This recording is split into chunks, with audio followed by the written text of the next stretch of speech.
고백합시다. 기회는 은혜입니다. 기회는 은혜입니다. 기회. 기회라는 전차는 뒤통수가 없다라는 말을 자주 합니다. 기회. 그리스 로마 신화에 있어서 카이로스라는 그런 신이 나오죠. 앞머리는 무성한데 뒷머리는 민둥머리다. 그래서 앞으로 다가올 때는 잡을 수가 있지만 뒷머리는 지나간 다음에는 잡을 수가 없다. 하나님께서 오늘 요나에게 두 번째로 요나에게 하나님 말씀이 임하니라. 두 번째, 이 말은 무슨 말씀이에요? 다시 한번 기회를 주신다라는 이야기죠. 여러분, 물고기 뱃속에서 사흘 동안, 즉 3일 밤낮을 지내고도 멀쩡한 사람이 있을까요? 없죠. 그만큼 하나님의 손이 그 요나를 붙들어 주셨기 때문에 물고기 뱃속에서도 안전할 수가 있었다. 즉 요나는 엄청난 하나님의 구원의 은혜를 입은 자지요. 그래서 2장 9절에도 나는 감사하는 목소리로 주께 제사를 드리며 나의 서원을 주께 갚겠나이다. 구원은 여호와께 속하였나이다. 요나가 물고기 뱃속에서 발버둥 친다고 살아나는 것이 아니라 구원은 전적으로 하나님의 은혜요 하나님의 능력이다 라는 것을 고백하고 있습니다. 오늘날 우리도 역시 마찬가지죠. 여러분 40일을 금식하면 천국 보내준대더라 이러면 굶어서 40일 동안 굶어서 천국 가는 사람도 있겠지만 그런 많은 경우 40일 동안 굶는다는 게 쉬운 일이 아니기 때문에 극소수만 천국 갈 겁니다. 여러분들이 이 새벽 기도를 빠지지 않고 100일만 하면 마치 불교에서 불공 들이듯이 그렇게 하면 지극정성으로 새벽 기도 40일만 하면 천국 갑니다 라고 한다면 이건 또 할 수 있겠죠. 그러면 어떤 일이 발생하느냐, 나는 했어 라고 자랑을 하게 되고 이것을 행하지 못한 사람들은 어때요? 기가 죽게 되고 이런 일들이 발생하죠.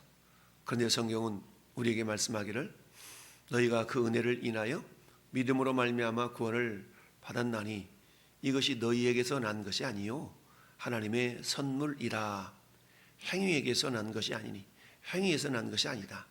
뭔가를 내가 했기 때문에 구원받은 것이 아니라 하나님의 선물이라.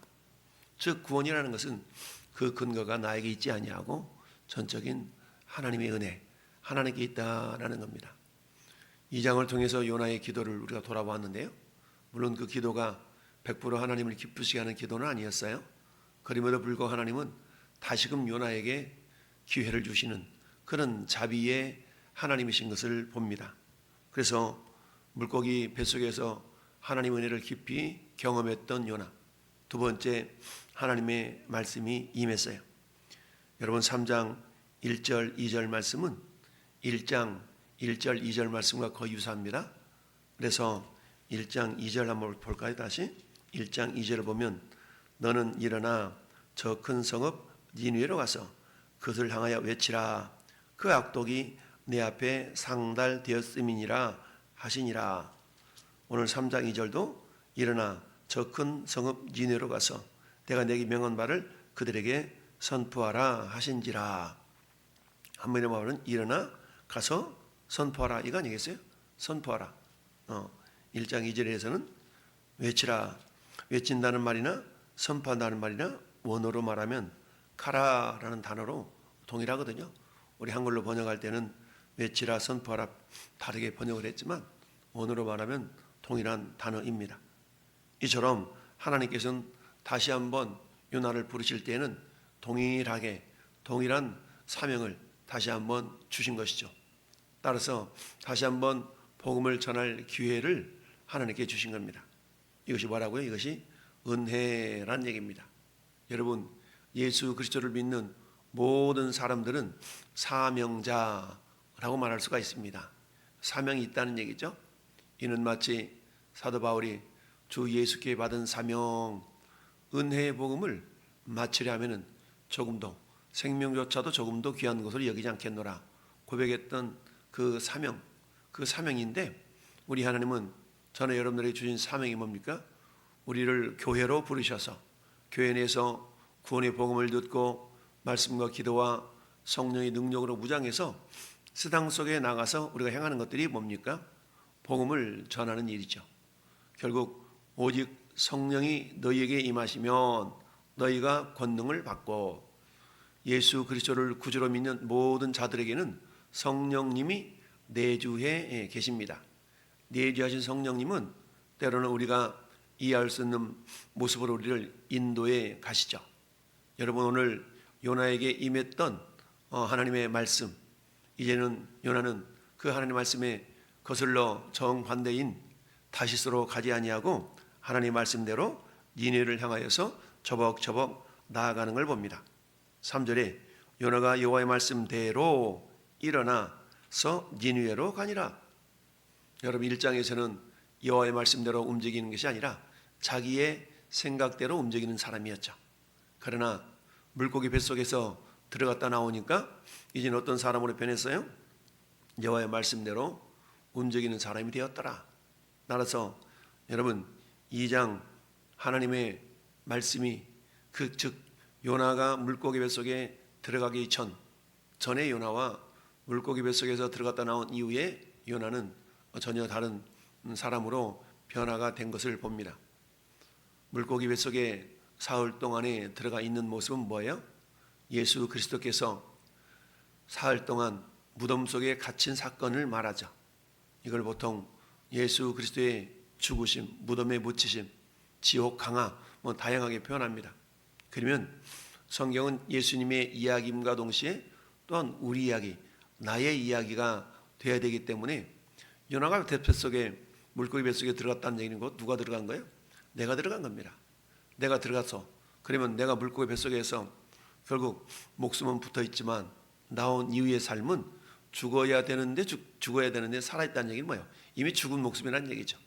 그래서 죄와 허물로 죽었던 우리를 살리셨도다 라고 에베소서 2장 1절 말씀에 그렇게 기록하는 것을 보는데, 여러분, 전에 여러분들은 예수님이 십자가에서 죽으시고 무덤에 묻혀 있는 그동안 우리는 주님과 함께 죽고 함께 묻히고 함께 살아난 자들이 되었죠. 따라서 우리 그리스도인들에게 있어서 BC와 AD가 분명하게 나눠질 수 있어야 됩니다.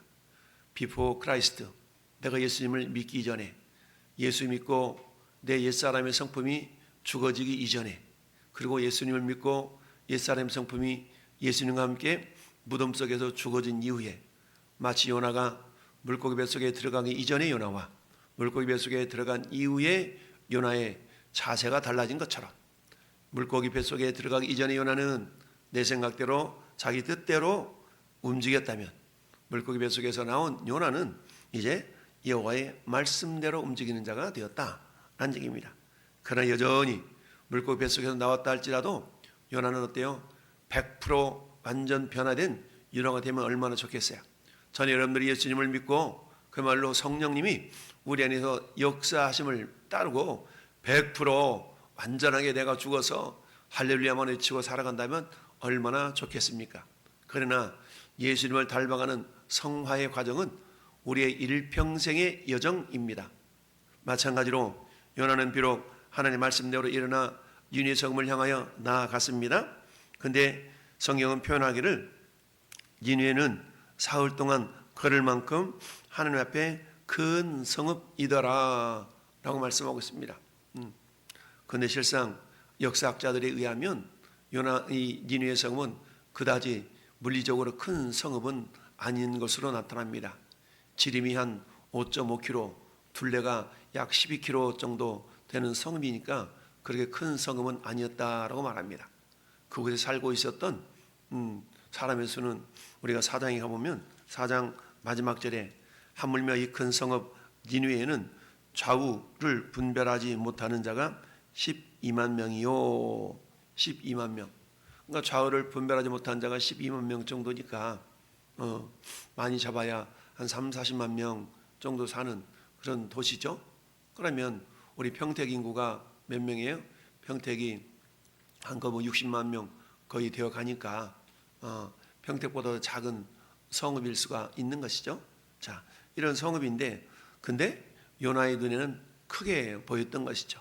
여러분, 우리가 어떤 일이든지 하기 싫으면 그 일이 힘겨 보이고 그 일이 크게 보이는 것과 같은 이치입니다. 그런데 내가 그 일을 막 하고 싶어, 그 일이 막 즐거워, 그러면 아무리 큰 일이랄지라도 그 일이 크게 여겨지지 않냐고 작게 여겨지는 이치와도 같죠. 그와 마찬가지로 요나는 니느웨 성읍을 바라볼 때 저거 사흘길이나 걸어가야 될 만큼 큰 성읍인데 마치 하나님 앞에 순종해서 나가긴 하지만 그 순종이 즐겁고 감사하고 이런 순종이 아닌 것을 봅니다. 그럼에도 불구하고 하나님은 그런 요나를 다시 불러서 기회를 주신 것을 봐요. 이처럼 하나님의 뜻은 요나가 나는 하기 싫다 그런다고 해서 하나님의 뜻이 멈춰지는 게 아니죠. 여러분, 하나님의 뜻은 우리가 이사야 14장 24절부터 26절까지 읽어봤던 것처럼 하나님은 반드시 계획하는 것, 경영하신 것을 반드시 이루신다라는 말씀을 우리가 보았습니다. 그런데 여러분, 하나님의 뜻은 어김없이 이루어지지만 그러나 중요한 것은 뭡니까? 그 하나님의 뜻을 나를 통하여서 그 뜻이 이루어지면 얼마나 좋겠어요. 왜냐하면 내가 그렇게 주님께 귀하게 쓰임받을 수 있기 때문이죠. 하나님께 쓰임받는다는 얘기는 뭐예요? 하나님의 큰 은혜와 상급을 받을 수 있는 그런 어떤 기회가 된다는 거 아니겠습니까? 요나는 물고기 뱃속에 들어가서 하나님께 기도하고 다시 한번 주님의 뜻을 이루겠노라고 서원했을지언정 그러나 그 서원과 그 행동 자체는 그닥 기쁜 모습으로 행하는 것은 아닌 거예요. 왜 그럴까요? 이미 요나가 살고 있었던 그 시대의 북쪽 이스라엘은 어떤 백성들이었어요? 여전히 그들은 우상 숭배와 하나님을 온전하게 섬기지 못하는 그런 사람들이었던 것이죠.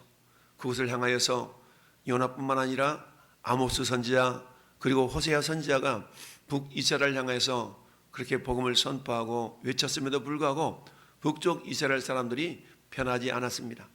하물며 이스라엘 민족조차도 그런 변화가 없었는데 저 니느웨 성읍, 즉 이스라엘을 대적하고 이스라엘을 괴롭히는 그 앗소리 민족을 향하여서 내가 복음을 전한들 저들이 얼마나 듣고 돌아올까 라는 의구심도 있었을 겁니다. 그러다 보니까 사흘 동안 걸을 만큼 하나님 앞에 큰 성읍이다 라는 표현은 그만큼 죄악이 컸다라는 것으로 우리가 이해할 수가 있는데요.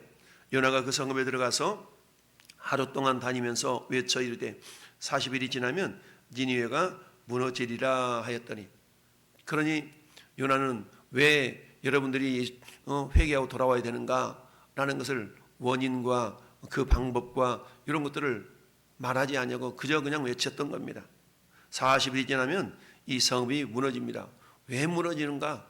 무너지지 않기 위해서는 어떻게 해야 되는가? 이걸 설명하지 않았어요.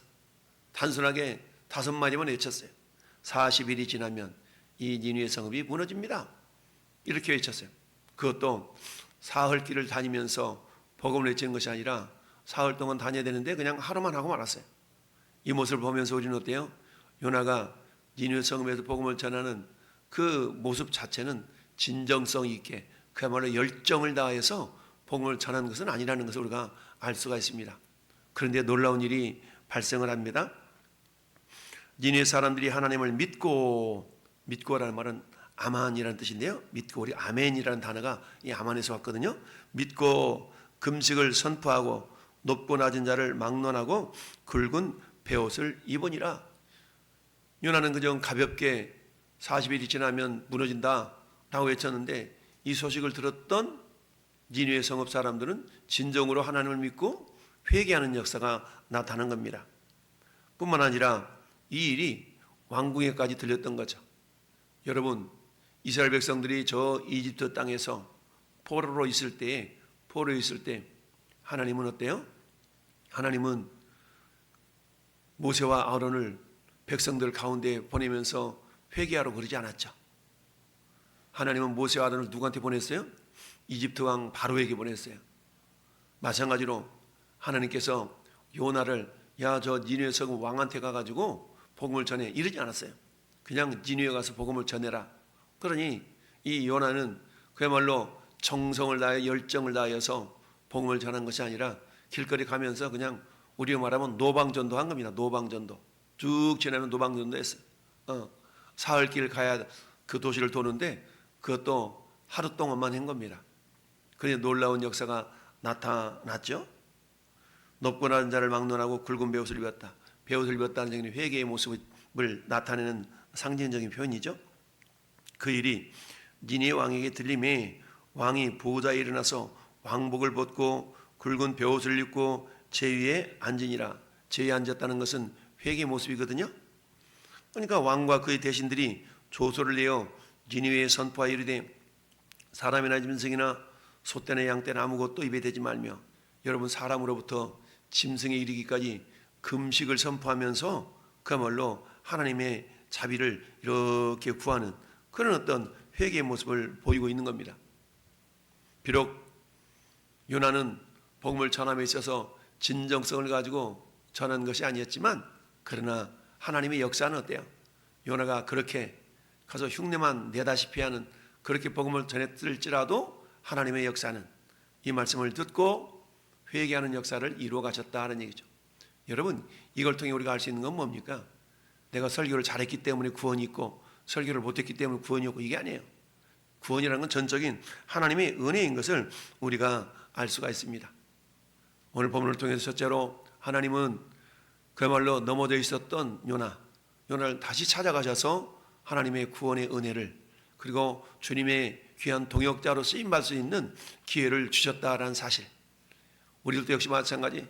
때로는 시험에 들어서 넘어지고 자빠져서 아무 힘도 없다 할지라도 주님은 다시금 우리에게 주님의 동역자로 함께 동역할 수 있는 기회를 주시는 은혜의 하나님이신 것을 우리는 알 수가 있습니다.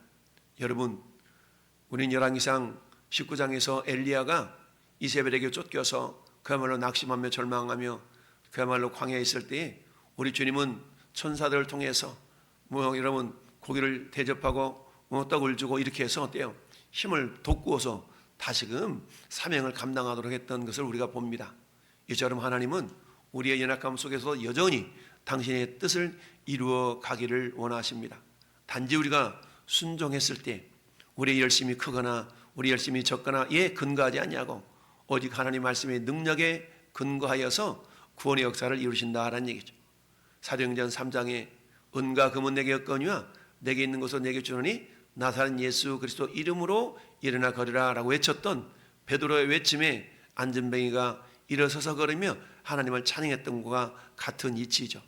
우리가 전하는 복음의 능력이 있는 것이지 나에게 능력이 있는 것은 아니다. 나는 그저 나팔수로 통로로 쓰임받을 따름이죠. 따라서 우리는 내가 이렇게 전도한다고 저들이 구원을 받을까?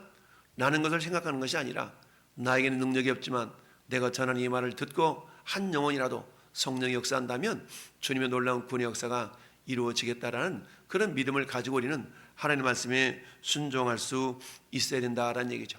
결국 사람이 어떠함이 하나님의 뜻과 계획을 바꾸거나 무효하게 할 수 없다라는 것을 우리 본문을 통해서 확인해 볼 수가 있는 것이죠. 그렇습니다. 하나님 저와 여러분들을 사명자로 불러주셨습니다. 높은 자나 낮은 자나 많이 배운 자나 조금 배운 자나 우리 모두가 다 사명자입니다. 사명자의 길은 내가 원하는 대로 가는 길이 아니라 하나님이 원하시는 대로 갈 수 있는 그런 믿음의 사람들이 되어야 된다라는 얘기입니다. 오늘 넷째 날 기도 시간에 하나님께서 요나를 통해서 말씀하시는 것이 뭡니까? 오늘 내 능력과 내 행동과 내게 구원의 근거가 있지 않냐고 하나님의 말씀이 있다는 걸 기억하고 하나님은 우리에게 기회를 은혜로 주셔서 다시 한번 하나님의 은혜의 통로로 은혜의 동역자로 우리가 살아갈 수 있기를 원하십니다. 우리의 부족함에도 불구하고 말씀의 능력이 있음을 믿고 여러분 너희는 말씀을 전파하라 때를 얻든지 못 얻든지 말씀을 전파하셨던 하나님의 말씀을 기억하면서 굳이 내가 잘하려고 하지 말고 겸손하게 그저 순종함으로 입술을 열 때에 그 순간에 성령이 역사할 줄 믿습니다. 너희가 위기 상황에 만날 때 너희를 넘겨줄 때 무엇을 말할까 어떻게 말할까 염려하지 말라. 그때에 성령께서 말할 것을 주시니 라는 말씀처럼 오늘 한 날도 성령을 의지해서 겸손하게 주님의 말씀에 순종해 나간다면 전에 여러분을 통해서 놀라운 구원의 역사를 이루시는 것뿐만 아니라 하나님의 놀라운 능력을 경험하는 복된 하루가 될 줄로 믿습니다. 이 일에 우리 모두가 귀하게 쓰임받고 하나님의 영광을 드러내는 복된 하루가 되기를 예수님의 이름으로 축원합니다. 아멘.